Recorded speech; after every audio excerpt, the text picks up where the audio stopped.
The tragedy of our present civilization is that it became dependent on marginal energy sources. The marginal energy sources are fossil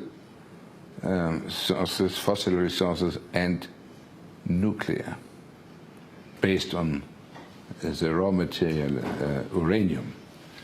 The gigantic energy potential is the renewable energy potential, all coming from the sun, including its derivatives like wind and photosynthetic photosynthetically produced materials, organic materials, plants, hydro waves, and the sun offers to our globe in 8 minutes as much energy as the annual consumption of fossil and atomic energy is. That means to doubt the doubtings if there would be enough renewable energy for the replacement of nuclear and fossil energies, this argument is ridiculous. There is by far enough. And therefore we are in a situation running in the conventional energy trap in two directions at the same time. First, we are in a process of the coming depletion of conventional energies faster than many people imagine or want to believe. And the second limit is the ecological limit, because the negative effects of conventional energies, of nuclear as well as fossil energies in different ways, overstress the ecosphere. That means the life conditions. And it is an open question, and it is not necessary to give an answer to that. It is an open question which limit of the conventional energy systems is closer to our time. Even if there would be much more potential, much more conventional energy reserves, it would not help, because we would arrive at the ecological limit and we are practically at the border crossing this ecological limit.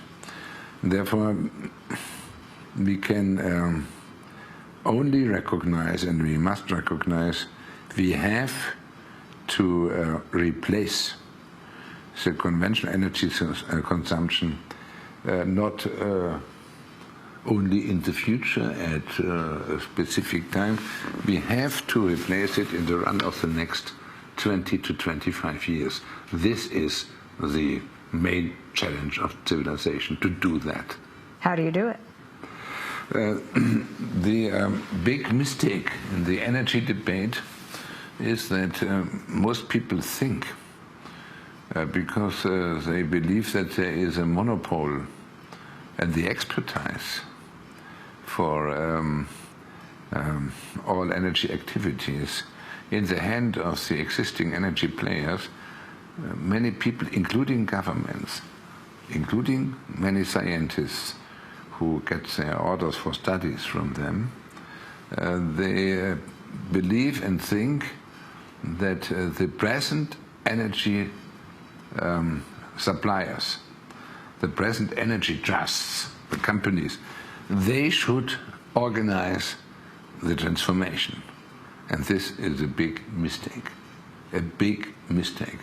because this part of the society is the only one who has an interest to postpone it.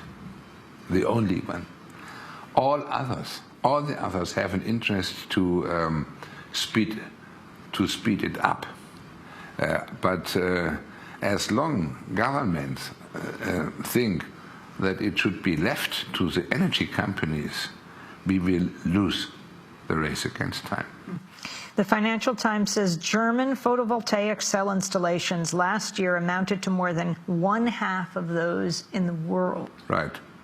How did you make that happen? With the Renewable Energy Act. The Renewable Energy Act was one of my initiatives, together with only a few colleagues in the parliament. And it was not a draft of the government, because the government was against. We mobilized the majority of the parliament against the will of the government to introduce this law and to adopt it. It is a law which gives investment autonomy for all who want to invest for renewables, without any obligation for them to ask the power companies if this is, let's say, compatible with their energy investments. They could do it. The full name of this law is Law for the Priority of Renewable Energies. And it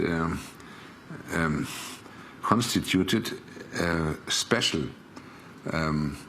renewable energy market with priority, and with 3 elements. The first element is a guaranteed access to the grid for each kilowatt hour produced by renewables, apart from the question who is the producers.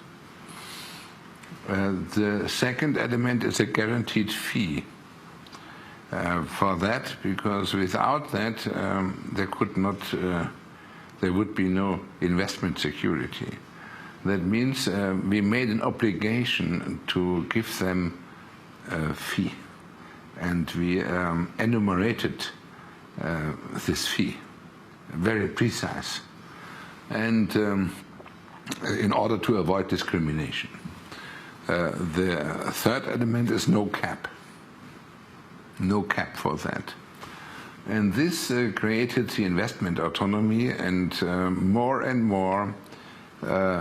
individual persons, owners of houses, companies, individual companies, cooperatives, local municipalities, local utilities, they became the investors. And in the run of 10 years, there was the total installation by such investments of 45,000 megawatt. Renewables, all renewables, PV, wind power, photovoltaics, wind power, biogas, small hydro, independent power players, many of them, and with a total investment of more than 100 billion euro. And to make a comparison, in these 10 years, the big power companies invested less than 10. Why was the government so opposed? Why did you have to take on the corporations and the government? The government behaved like all the governments behave. They feel themselves and they act as partners and assistants of the conventional power structure. This has many reasons. Some politicians believe that there would be no alternative. They believe their arguments. Others are very closely linked, personally linked, with the power companies, and in different ways of corruption. The most comfortable way to corrupt a politician is a legal method, to pay them later, after office,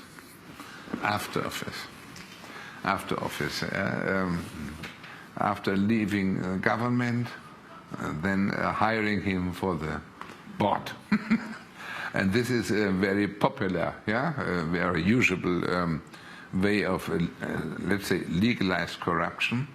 and the thinking of all governments that they are dependent from the work of the energy supplier, because no economy can work without energy. And the monopole of the conventional power, even in the thinking that there would be no alternative, this monopole gave them so much influence,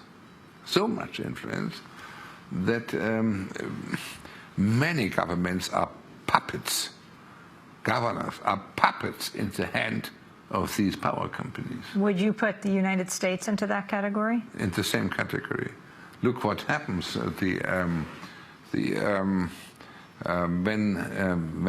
a governor tried to touch this sphere. How many conflicts he had. I know the American history very well. The most successful one to fight with these energy trusts' interest was Theodore Roosevelt.